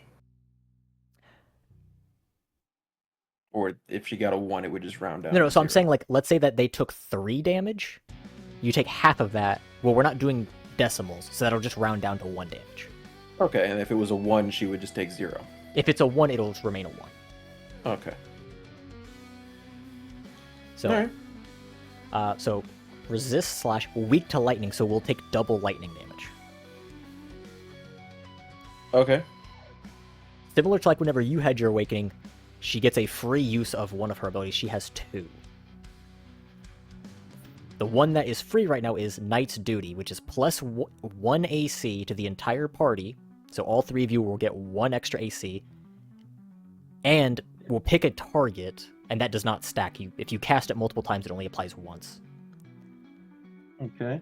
And can do healing of 2d3, and those can be, the d3 can be spread or they can be targeted on one person. But essentially, you get 2d3 that you can pick people for to heal.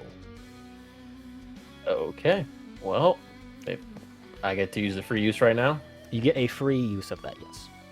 Yeah, well, that's going to fucking me because I'm dead. Obviously. And that ability is called the Knight's Duty. Cool. Do I need to roll an attack thing for that? For like AC or no? No, the AC just gets added to your AC. So your AC was what, 12? 11. Well, 12 because you have the armor, right? You gained the armor. Oh yeah. So now your AC is 13. Fuck, I haven't been equating for that. God damn it. I think there was somewhere it might not have hit. Well, Yeah, regardless, we're tracking it now. Okay. So, you have now been healed. You can do your 2d3 right now. And you now have a 13 AC. Vilra, who her AC was 12? Hers is 13. So everyone should have 13 AC now. Ooh, and this is only for the fight? Yes, that plus 1 AC is by the fight. So whenever the encounter is over, that will disappear. It can be recast, though, and during the next fight, should you will it. Alright. Okay, and so you heal, so you're back at 4 health, and you are back on your feet. Okay? Okay. Because of the Zehut Awakening, through your link, yours has also flourished, so you get a free use of the Soul Bullet that you can use right now as a legendary action. Hey, W legendary action. Cool. Yeah, it's going right at that fucking Dark Knight. Okay, sure. Give me the Soul Bullet. Oh, don't I have to do the AC thing? Oh, no, it always hits. That's right. Yeah, Soul Bullet pierces. So, Hista got 2 abilities, but you have one that is like basically like your ace. Yeah. Okay. But Hista's gets 2 because hers are more spread around because she's more support based, so she has varied stuff. Whereas yours is more of like the one thing. 4 allies, correct? You have 5 because you have Hista, Vilra, the bishop, Dimitri, and then I guess that mysterious woman you said. Oh, then you have 6. Yeah, I forgot about Dimitri. Yeah, then you have 6 because you have Otigos. True. And the mystery person, so you have 6 allies. Bet. I got fucking 7. Jesus Christ. It's good, but I have the +6. I would have liked more than a fucking 1. Alright, whatever. I do 7 damage. Okay. And so all of that was basically as a legendary action that intercepted his legendary and sort of nullified it. Okay. But keep in mind that that basically burnt out his gems, just like the information you were told. So he is now no longer capable of using magic for the duration of this fight. Mm-hmm. Okay, so we are now back to the top of the turn for the random knight. Okay, that is a 20 on Vilra. So that's a hit, I assume. There's no way that's not. So... Okay, for 3 damage. Actually, 4, because I forgot to do the +1. So 4 damage. Okay. Alright. Vilra's gonna go back and try to do the life drain thing. Fucking finally! Okay. Now she's finally going to fucking cast it on the motherfucker right in front and do the life drain. Right, give me the life drain roll. It's plus 1d5 plus level of dark magic damage. Huh? It's not plus level of dark magic, it's just plus level. And it's Okay, of dark level damage. 2. So she's level 2. So. Okay. Ooh. Fucking thank God. Okay, 7 health. So, and she can also spread the 7. It doesn't have to be 7 to 1 person. She can split it. Okay. Let me... Hista is gonna get... Oh yeah, Hista has 5 of also that. been restored back to full health and magic because of their awakening. Okay. Yeah, I forgot to mention that, but just like with your awakening, they are restored back to full. And that is... Okay. Yeah, and that's full after having the free spell. So the free spell did not affect their magic at all. Cool. So Vilra's gonna take 1 of it. I'm gonna take 6 of it. So we'll both be at 10. Okay. And just for your information, for Hista to recast that spell for the extra healing, it is 12 MP. So it is a lot, but you also get... Vilra? or not the Hista. To use their Zehut ability, it is 12. Oh, okay. And similar to you, you can use the Zehut boost on other things. So, Okay.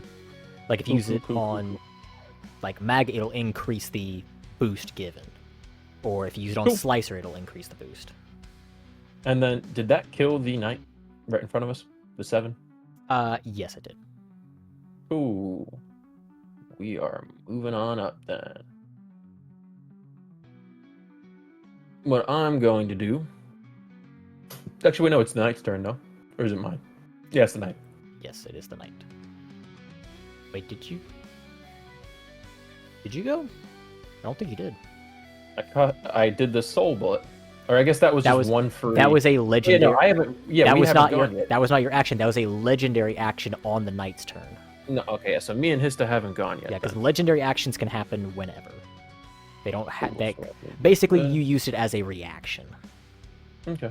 Because reactions are a resource that we haven't really dealt with yet, but your reactions don't happen on your turn, they happen on other people's turn. And it's basically an extra kind of action. So you have an action, a bonus action, a reaction, and a movement. Those are your sort of resources to mess with during a turn. It's just you can't initiate a reaction, it happens in response to something. Which is why it hasn't really come up yet. Okay. I'm going to cast Thana, and obviously on the Dark Knight. Right. Yeah, if there's only one enemy, you don't have to specify who it's against. No, I'm not. All right. And that is everyone, yes? I don't think I've ever rolled so fucking badly. No, I think you have before. Not on AC checks, no. Never. I have been so bad on AC checks. He also misses his attack, and it was against Hista. Okay, well, I'm going to do the same thing. Fucking. Thank God. Now I cast it. What is this? You casting Thana? Yeah. Keep in mind, your Thana is +2. Yeah. Not to attack, though. Yes, to attack. Why to attack? Your wisdom is +1. Bonus. Yeah? Your wisdom's For +1? the feats of bonuses, it just says +1 attack and damage roll for necrotic spells. I get to add my wisdom on top of that? It doesn't say plus wisdom on there for No. feat/bonus. Wisdom is only attached to your attack roll. Oh, no, wisdom is on the AC roll. The whole time? The whole time? Wisdom is on It was AC always like roll. It was always like that, though. Your specialized... Yes, it's always been like that. Fucking hell. I should have had You've asked this question every single like almost every turn. It's so much shit to remember. I don't fucking remember it. I should have +3 on it then, because my fucking wisdom went up to a 50, so it's +2. Okay, yeah, then you have Fucking a +2 hell. then. I've been Because you get your wisdom plus you have your specialized Denami ability. Oh, I've cucked myself so badly on so many rolls then. So it's an 18 then. To be honest, I don't think there's been that many rolls where a +2 would have saved you. There may be like 1 or 2, but I don't think it would have changed things that much. Mm-hmm. Regardless, you hit. Roll for damage.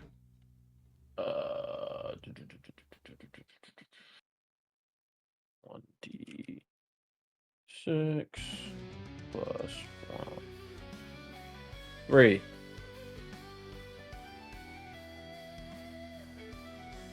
Okay. I haven't been able to fucking really use it a whole lot. 'Cause I've been fucking dead to 2 fucking 20s against me. Yeah, but then they rolled minimum, so... Yeah, good. Fuck them. They deserved it. Alright. Hista is gonna go.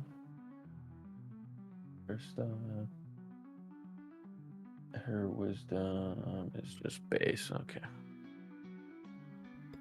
Gonna be using the slicer. Okay, and I would like to throw out, if you would like, the other Zehut ability she has is called Cut Through.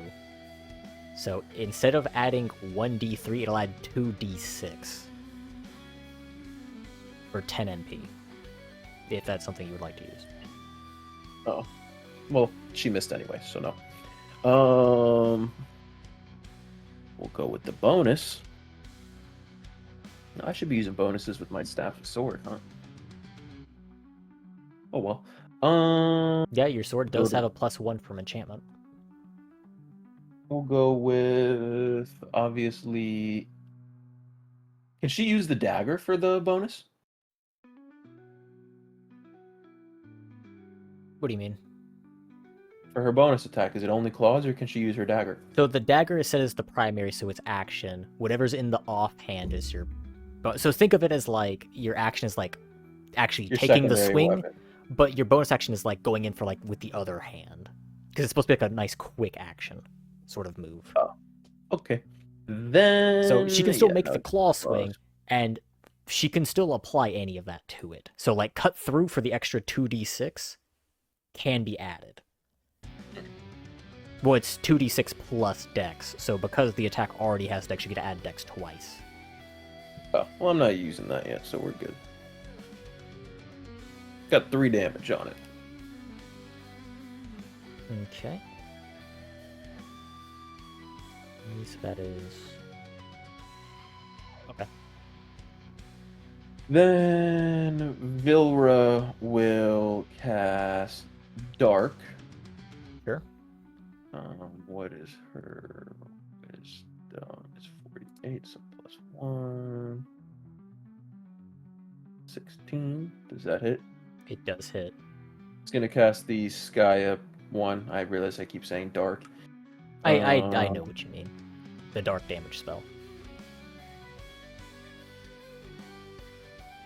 Or well, she is in melee range, no?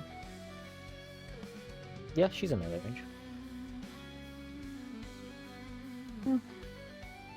Fuck it, we'll switch it to life drain. Actually, what's the MP at? What's the MP at? 8. Yeah, no, we're gonna switch. We're gonna keep the Skya. Okay. I was gonna say I'll let you change it this time, but you're supposed to lock in what you're doing before you make the roll. No, yeah, I was thinking 1d6. 2. Okay, and so you do see that whenever this hits him, it seems to do less than expected. It appears as though he has resistance to dark. Okay. So instead of 2, he only took 1. Okay.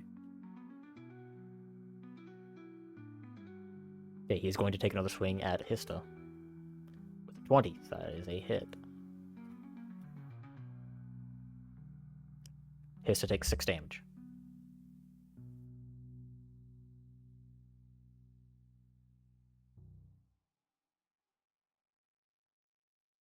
Okay. Okay. Top of the turn. I am going to. I was actually able to cast a whatchamacallit, so I gotta fucking adjust. I did. Oh. Hold on. Oh, why was my shit at 10? It should have been at 11. Whoops. Cool. I am going to cast Thana with the Zehut ability Through It. Okay, so you're casting Cut Through?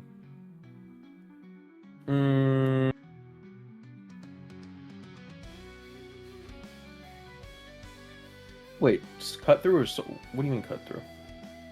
What are you casting? I'm casting Thana, but I'm buffing it with the Zehut. Okay, yeah, I was misunderstanding what you were saying. Oh. Yeah, actually, you know what? Fuck him. No, I am gonna cast fucking... No, he said I had to finish it, whatever.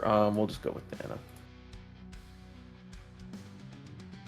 I mean, you're locked in when, like, whenever you say it, once you make the roll, you're locked in. You can still sort it out what you're doing, but as soon as you make the roll, you're locked. You say that after I roll it. Well, fuck, I already rolled, so now I gotta do it. So we'll do the fucking 1d6. Oh, or 5 because I didn't put on the +1. My bad. 5, okay. Actually, no, 6 because you get the buff from it. Doesn't it give me a +1 whenever I do the Zehut with it? No, Zehut makes it go from a D6 to a D8. Oh, So well, you I should got have a rolled 4 a anyways. you should have rolled a D8. But regardless, 5 is exactly enough to kill. Oh, cool. So Well, I don't want to kill him. I want him incapacitated. I'm interrogating him. okay, then we'll say that you've defeated him. Fuck him. Alright, bet.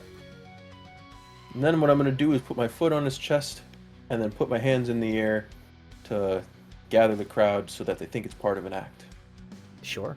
Even though they definitely just saw the other people get completely fucking eviscerated. Yeah, well, that was all just effects, right? Yeah, I doubt it. But cool. We're going to take him. Okay, give me a... So you're just, like, loading him up and just getting him out of the city? We're loading him up, and as we're getting out, and say, and remember, everyone, you all have a place in House Ignetria. Make a performance roll. Oh. At advantage. Oh, well, that's pretty good regardless. Yeah, I'll take the 16. Oh, really? Mm-hmm. Okay, yeah, and you see that the crowd seems to be going crazy right now, as they seem to have loved this performance. And as you guys load them up, you do reflect on what a lot of people are saying as all this is happening. With some people saying like talking about like how crazy this seems because like of your interactions with like the lower like class tribes, like of having them in such high ranking positions. Some people are talking about how crazy it is that you just like took on like this corrupt captain, because some people believe it was an actual fight, some people believe that it was an act, and it seems like you've made quite a ruckus as you guys sort of exit out of the city.